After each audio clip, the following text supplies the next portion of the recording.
Swati Maliwal case को लेकर एक तरफ पुलिस की जांच चल रही है तो दूसरी तरफ सियासत भी जोरों पर है।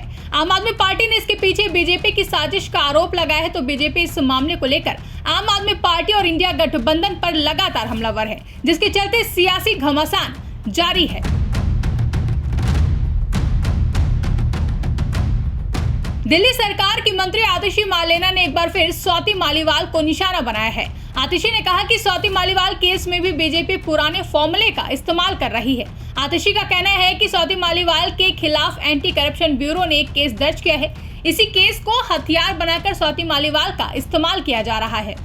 स्वाति मालीवाल जी पर एंटी करप्शन ब्यूरो का एक रिक्रूटमेंट स्कैम का केस चल रहा है कि डीसीडब्ल्यू में गलत तरीके से कॉन्ट्रैक्चुअल एम्प्लॉयज़ को रिक्रूट किया गया।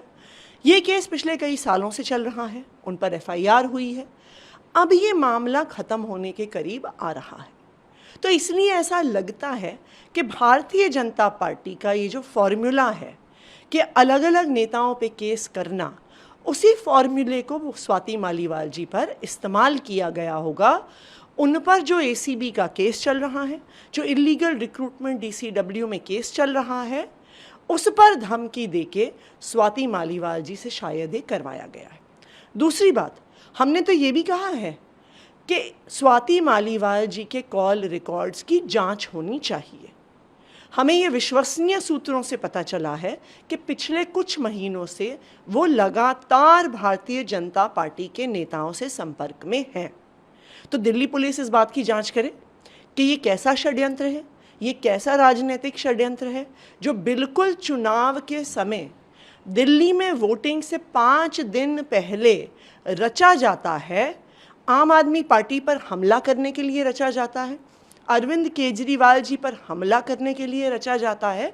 तो इस पर पूरी जांच होनी चाहिए कि स्वाति मालीवाल जी किस तरह से भारतीय जनता पार्टी के संपर्क में थी। इसके साथ ही दिल्ली स्वास्थ्य मंत्री सौरभ भारद्वाज ने भी स्वाति मालीवाल मामले पर बोलते हुए कहा कि किसी भी महिला द्वारा जब ऐसा आरोप लगाया जाता है तो लोगों की सहानुभूति उनके साथ होती है, हमारी भी थी। लेकिन 13 तारीख का मुख्यमंत्री आवास से एक वीडियो सामने आया है। वीडियो में उनके कपड़े ठीक ठाक दिख रहे हैं, वे आराम से सोफे पर बैठी हैं। उस वीडियो में वे कह रही हैं कि वे पुलिस को फोन कर चुकी हैं और पीसीआर आ रही है। देखिए, जब स्वाति मालीवाल जी ने पहली बार ये आरोप लगाया, किसी भी महिला द्वारा ऐसा आरोप लगाया जाता है तो लोगों की सहानुभूति होती है, हमारी भी थी। और फिर उन्होंने बताया कि उनको थप्पड़ मारे गए, लात घूंसे मारे गए, उनके कपड़े फट गए, किसी तरीके से वो अपने आप को बचा के निकली। ये बात उन्होंने 13 तारीख की बताई। 13 तारीख का मुख्यमंत्री आवास के ड्राइंग रूम का एक वीडियो सामने आया है जिसमें सफारी सूट में 2 पुलिसकर्मी पुरुष हैं और 1 महिला पुलिसकर्मी है। सीएम साहब की सिक्योरिटी के लोग हैं। उनसे स्वाति जी बदतमीजी करती हुई नजर आ रही हैं, कह रही हैं मैं तुम्हारी वर्दी उतरवा लूंगी। विभव कुमार के लिए अपशब्द बोलती हुई नजर आ रही हैं। कपड़े उनके ठीक ठाक दिख रहे हैं, आराम से सोफे पे बैठी हैं और कमांड कर रही हैं, विक्टिम नहीं लग रही हैं, हड़का रही हैं। ऐसा लगता नहीं कि वो जो बात कह रही हैं अपनी एफआईआर में वो घटना उनके साथ हुई। क्यों? क्योंकि उस वीडियो में वो कह रही हैं मैं 112 नंबर पे पुलिस को फोन कर चुकी हूं, पीसीआर आ रही है। यानी कि उनके अनुसार वो तथाकथित मारपीट की घटना हो चुकी है उनके साथ।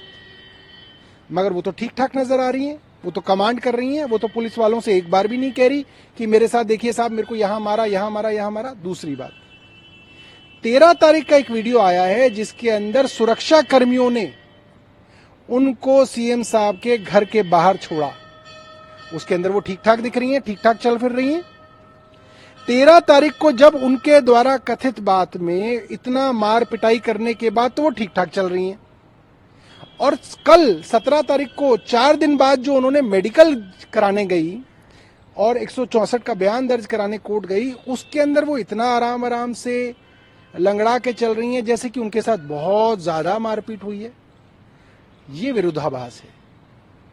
ये बात कोई भी आदमी देखेगा तो समझेगा इसके अंदर गड़बड़ी है, इसके अंदर कोई बड़ी साजिश है। ब्यूरो रिपोर्ट, इंडिया पब्लिक खबर। फिलहाल के लिए इस खबर में बस इतना ही। देश और दुनिया की ऐसी ही तमाम बड़ी खबरों के लिए हमारे YouTube चैनल को सब्सक्राइब करें और बने रहें इंडिया पब्लिक खबर के साथ।